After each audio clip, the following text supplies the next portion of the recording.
ஒரு குரு யாத்திரை முடிஞ்சிருக்கும். யாத்திரைங்கிறது சாதாரணமாக ஒரு அர்த்தம் பிரயாணம்னு ஒரு அர்த்தம். ஆனால் எல்லா யாத்திரையும் யாத்திரை ஆகிடாது. ஒவ்வொருத்தரும் நம்ம தினந்தோறும் பல விதமான யாத்திரைகளை பண்ணிட்டு தான் இருக்கும். லௌகீகமாக தினம் நம்ம யாத்திரை பண்ணிட்டுருக்கோம்.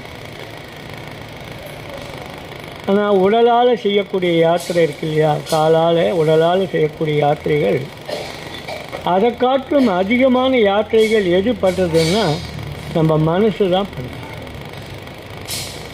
நம்ம ஒரு இடத்துல இருந்தே இருக்கும்போதே அது வேறு ஒரு இடத்துக்கு யாத்திரைக்கு போயிடும்.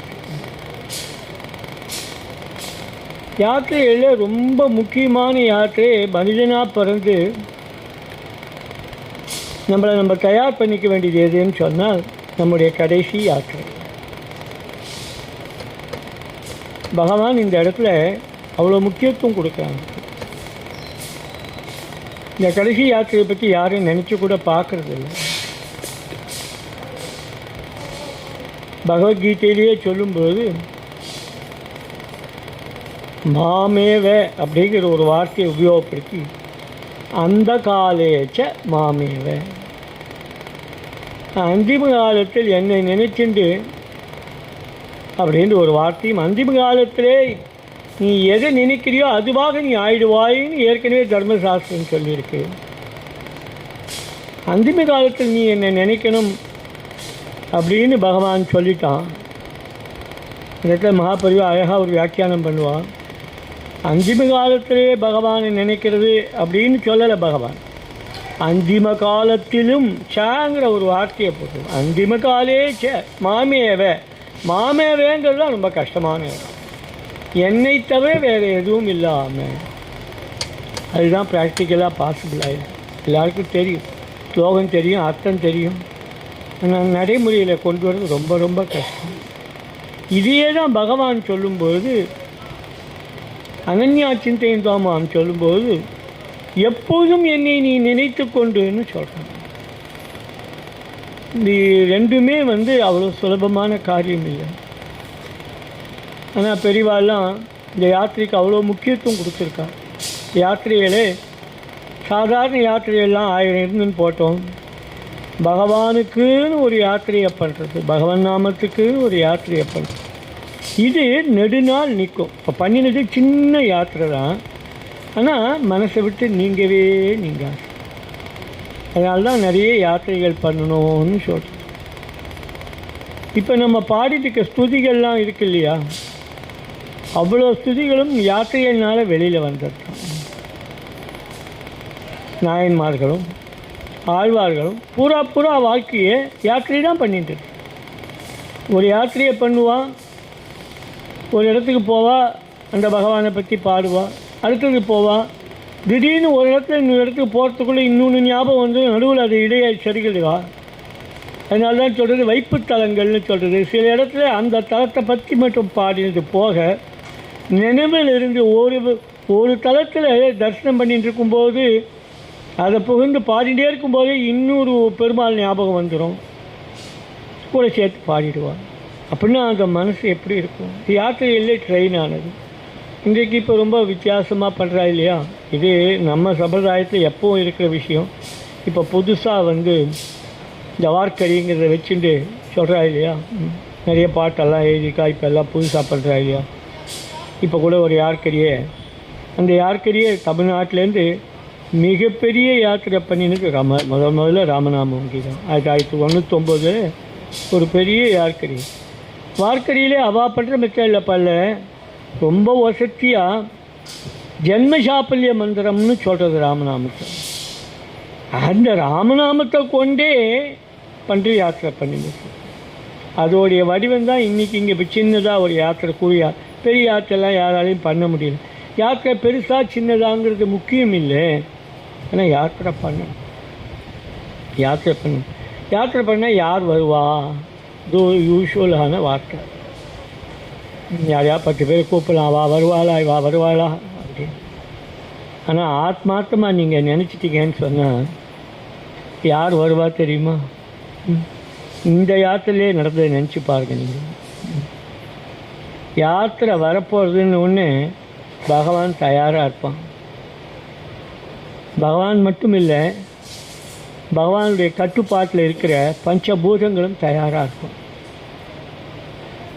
எப்படி மாறிட்டு பார்த்தீங்களா? திடீர்னு மழை பெஞ்சு எப்படி ஆயிடுச்சு பார்த்தீங்களா? திடீர்னு இப்போ காத்துருப்பான் பகவான். இவா வெளியில் வரப்போறா ராமநாமன் சொல்லிட்டுன்னுட்டு நம்ம இவாளை பார்க்கணுன்னு முதல்ல பஞ்சபூதங்கள் காத்துருப்போம். நீ பாருங்க எவ்வளோ குளுமையாக எடுத்து நேற்றியே மழை பெஞ்சு. அந்த மனசால் நினைக்கணும். அதனால் மனசு யாத்திரை ரொம்ப ரொம்ப ரொம்ப ரொம்ப முக்கியம். உடம்பால் பண்ண முடியறத விட மனசால் பண்ணணும். அந்த மனசு கட்டுப்படாதுங்கிறதுக்காக உடம்பால் பண்ணணும். ரெண்டும் ஒன்றோட ஒன்றும் சேர்த்து வச்சுக்கணும். இப்படி யாத்திரைகளே நிறைய நடத்தணும்னு எனக்கு யாத்திரை மாமா இன்றைக்கி ஆரம்பித்து வச்சுருக்கா. நிறைய பண்ணுங்க. இது ஒன்றும் வெட்கப்படுறதுக்கு இல்லை. இது ஒன்றும் வெட்கப்படுறதுக்கு இல்லை. தெருவில் ராமநாமன் சொல்லிட்டு வந்தால் என்ன பெரிய பெனிஃபிட் தெரியுமா? எவ்வளோ பெரிய பெனிஃபிட் தெரியுமா? நம்ம ஜென்மாவை கூட நினச்சி பார்க்க முடியாது. நடக்கும் யாருக்காதுலையாவது விழும். கேலி பண்ணுவான். என்ன இந்த ஐயமார்க 4 பேர் போகிறாங்க, என்ன ராமராமான்னு என்ன ராமராமான்னு கத்தின்னு சும்மா போகிறாங்க. ராமராமா அப்படின்னு அவன் சொல்லிட்டானே போதும், அவனுக்கு ஜென்மம். இதை நீ உட்காந்துன்னு செய்ய முடியுமா? இது உபன்யாசம் பண்ணி செய்ய முடியுமா? உபன்யாசத்தை 1000 சொல்ல நான் யார் நடத்தி காண்பிக்கிறது?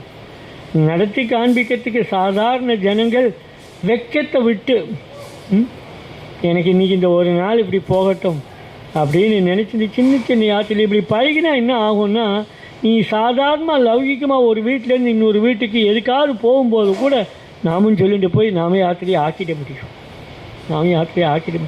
அந்த நாம யாத்திரையாக நீங்கள் போய் பார்த்து சாதாரண லௌகிக காரியம் கூட பண்ணுங்கள். அன்றைக்கி நடக்கிறத நீங்கள் அனுபவத்தை எழுதி வைங்க. அது கொஞ்சம் வித்தியாசமாக தான் இருக்கும். அதோடைய சக்ஸஸ் ரேட்டு வித்தியாசமாக தான் இருக்கும். நடுவில் அதில் உங்களுடைய பெருமையை மட்டும் நீங்கள் எடுத்துட்டீங்கன்னு சொன்னால் நீங்கள் ஜெயிச்சிடுவீங்க. நடுவில் எங்கே வம்பு மாட்டோன்னா நான் பண்ணுறேங்கிற அந்த எண்ணம் வரும் இல்லையா? அது தவறு இல்லை. அதையும் நீக்கிட்டோன்னு சொன்னால் அதுதான் ஞான நிலை. இதில் ஒரு தமாஷ் ஒன்று நடந்தது, அதை பற்றியும் சொல்லிடுறேன். இவர் 14 லட்சம் நாமான்னு எழுதினார். எனக்கு ஒரு ஆசை. அந்த காலத்தில் நாங்கள் ஏதோ பிட் நோட்டீஸ் போட்டுன்னு போவோம். இப்போ யாரோ யாத்திரை பண்ணுறோன்னா நம்ம அதை நல்லா கௌரவிக்கணும்னு சொல்லிட்டு உடனே நானே ஏஐயில் ஒரு போட்டேன். அது ராமநாம வங்கின்னா அதுக்கு கோடி தான் தெரியும். அது என்ன பண்ணிவிட்டு 14 லட்சம் கோடின்னு ஆக்கிடுச்சு. உடனே எல்லாருக்கும் அது மிஸ்டேக்குன்னு கண்டுபிடிச்சி என்ன இப்படி சொல்லிட்டு 14 லட்சம் கோடின்னு சொல்லிட்டு அப்படி. அதில் ஒரு ரகசியம் இருக்குது. நாமம் எப்போதும் அபிவிருத்தியாகும், அக்ஷரியாகும். நீ உன் மனசுனாலே லட்சம்னு நினச்சாலும் 1000 நினச்சாலும் அது கோட்டியாக தான் இருக்கும். அது எங்கே நீங்கள் பார்க்கலாம் தெரியுமா? இன்றைக்கி நீங்கள் ஆந்திராவில் போனீங்கன்னா நாமக்கோட்டி எழுதுறதுன்னு தான் சொல்லுவாவா. ஒரே ஒரு நோட்டு எழுதுனா கூட நாமக்கோட்டி கொடுங்கன்னு தான் கேட்பான். அப்படின்னு என்ன அர்த்தம்? அது பத்ராச்சல ராமதாசர் அது அழகாக சொல்கிறார், ரொம்ப அழகாக சொல்கிறார். லேகனத்துக்கு இந்த மாதிரி லேகனங்கள் பண்ணுறத வெளிப்படையாக பேசினவர் யார் தெரியுமா? பத்ராச்சல ராமதாசர். அங்கே வால்மீகி பேசியிருக்கார், வால்மீகி ராமாயணம் எழுதுறதை பற்றியே பேசியிருக்காருனா கூட வெளிப்படையாக ராமநாமம் எழுதுறத வால்மீகி அப்படி பேசியிருக்கார். எந்த இடத்த பேசுகிறாங்க? தம் மனசை வச்சு பேசுகிறார். ராமா, நீ கோடிக்கணக்கான அசுரர்கள்லாம் ஆயிடுச்சே, ஜனஸ்தானத்தில் எல்லாம் பண்ணேன். உனக்கு நான் எப்படி நன்றி சொல்கிறதுன்னு தெரியல. நான் வேணால் உனக்கு 1 கோடி ராமநாமம் எழுதுறேனே அப்படிங்கிறார். சிறையில் இருந்து எழுதுகிறேன். இது என்ன ஆச்சரியம்? ராமன் என்னைக்கோ பிறந்தான், ராமன் என்னைக்கோ ஜனஸ்தானத்தில் இருந்த அசுரெல்லாம் ஆயிடுச்சான், கோடிக்கணக்கில் ஆயிடுச்சான். அதுக்கு இவர் என்ன நன்றி சொல்லணும்? அது இல்லையா வியாக்கியானம். ராமனை நினைச்சுட்டு ஏன் கோடி நாமத்தை சொல்கிறாரு? அன்னைக்கு நீ இருந்தே கோடிக்கணக்கான அசுரர்களை அழிக்க முடிஞ்சுது. இன்றைக்கி என் உள்ளே கோடிக்கணக்கான அசுரர்கள் இருந்துருக்காரு. இதை நான் எப்படி அழிக்கிறது? அப்போ தான் கோடி நாமம் நான் எழுதுகிறேன் அப்படின்னு. நாமக்கோட்டி அப்படிங்கிறதுக்கு பத்ராச்சல ராமதாசர் தெளிவான ஒரு வியாக்கியானத்தை கொடுக்குறார். அப்படி 14 லட்சம் அப்படின்னு சொல்கிறது இங்கே ஏதோ நம்மளே இன்னும் லட்சம் கோடியெல்லாம் தீர்மானம் பண்ணலை. ஆனால் அவர் 14 லட்சம் கோடியை தீர்மானம் பண்ணிட்டார். ரொம்ப அருமையான யாத்திரை, நல்ல சுபஸ்யம். இதுமாரி ஆரம்பிக்கணும் அப்படின்னு ரொம்ப நாளாக இருந்த ஆவல் ஏதோ தெரியல, குருநாதன் நம்ம பேரில் பரம கருணையினாலே எனக்கு இந்த யாத்திரையை கொடுத்து 4 பேரை கூட சேர்த்து வச்சுட்டு இன்னும் விருத்தியாகும். நிறைய பேர் பண்ணணும். சும்மா வேணால் சொல்லணும், நான் நாளைக்கு யாத்திரை வரேன், வா வா, நீ நாளைக்கு யாத்திரை வாரேன்னு சொன்னேன் என்ன, உடனே அதுக்கு 2 பேர் தயாராவா. யார் தயாராவா? ஆரம்பத்திலே சொல்லிட்டேன், பகவான் தயாராக. ஒரு வார்த்தை சொல்கிறது உண்டு, துளசிதாசர் சொல்லும்போது சொல்கிறார், நீ ராமான்னு கூட கூப்பிட வேண்டாம், நீ ரான்னு எடுத்த உடனேயே பகவான் தன்னைத்தான் கூப்பிட்றான்னு நினச்சிட்டு தயாராகிடுவானா. அது கேலியாக சொல்லுவா. ராமான்னு கூப்பிட்றதுக்கு பதில் குறைஞ்சபட்சம் இந்த மா ராஜ மகிஷின்றதை ஒன்றுத்தை சொல்லி பதிந்தால் சொல்லுவார். எங்கேயோ மா வரா மாதிரி ராத்திரி மக்மல் பூரி உண்டான்னு கேட்டால் கூட போதுமா. ஆனால் இவன் என்ன பண்ணுவானா, அந்த மக்மல் பூரியை விட்டுருவானா, ராத்திரி என்ன இன்றைக்கி டிஃபன்னு கேட்டு அத்தோடு நிறுத்திடுவானா. ராமனுக்கு சோர்ந்து போயிடுமா, அந்த மாவை காணுமா. அதுதான் பெரியவாள்லாம் இப்படி எழுதியிருக்கான்னு சொன்னால் ஏதோ தமாஷா எழுதியிருக்கான்னு நினச்சிடக்கூடாது. நம்ம மனசே அந்த ஜென்ம சாப்பல்ய மந்திரத்தில் எப்படி, ஏன்னா ஜென்ம சாப்பல்ய மந்திரம் ஏன்னா எந்த நாமமானால் சொல்லிட்டு பகவானை நினச்சிட்டு யாத்திரை பண்ணலாம். ஆனால் இதோடைய விசேஷம் வேறு. ஏன்னா எப்பேற்பட்டவனுக்கும் யாரும் எந்த தர்மத்தில் இருந்தாலும் சரி, அவருடைய ஜன்மாவை கடத்தி வைக்கக்கூடிய ஒரே மந்திரம் தாரக மந்திரமான ராமநாமம் தான். இதுக்காக மற்ற நாமத்தை குறைச்சி பேசுறதா நினச்சிடக்கூடாது. மற்ற நாமத்தை குறைச்சார்கள். அப்படி தான் பெரியவா சொல்லியிருக்கான். ஜென்ம சாப்பல்ய மந்திரம்னு சொல்லியிருக்கார். அதை தெருவில் முழங்கிட்டு அந்த காலத்தில் ரொம்ப வேடிக்கையாக இருக்கோம். நாங்கள் ஒஞ்சி எடுக்கும்போது நாங்கள் 3 பேர் 4 பேர் தான் இருப்போம். என்ன நினச்சிப்பானா, ஏதோ பிரார்த்தனை போல் இருக்குன்னு. அவன் அப்படி நினைக்கிறது தப்பு இல்லை. பெரிய பிரார்த்தனை இதுதான், பெரிய பிரார்த்தனை, பெரிய பிரார்த்தனை.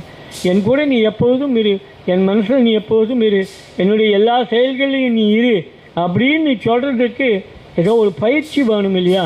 அந்த ஒரு பயிற்சியாகவாவது இதை எடுத்துட்டு நிறைய யாத்திரைகள் பண்ணணும். இந்த யாத்திரைகளை இப்படி தோக்கி பண்ணுறதுன்றதை விட எப்பொழுதும் நாமத்தை கையில் வச்சுட்டு, நாமத்தை உதட்டில் வச்சுட்டு எங்கே போனாலும் நாமன்னு சொல்லிட்டு தான் போகிறதுன்னு ஒரு சங்கல்பம் பண்ணிக்கணும். ரொம்ப அத்தியாவசியமான தேவை.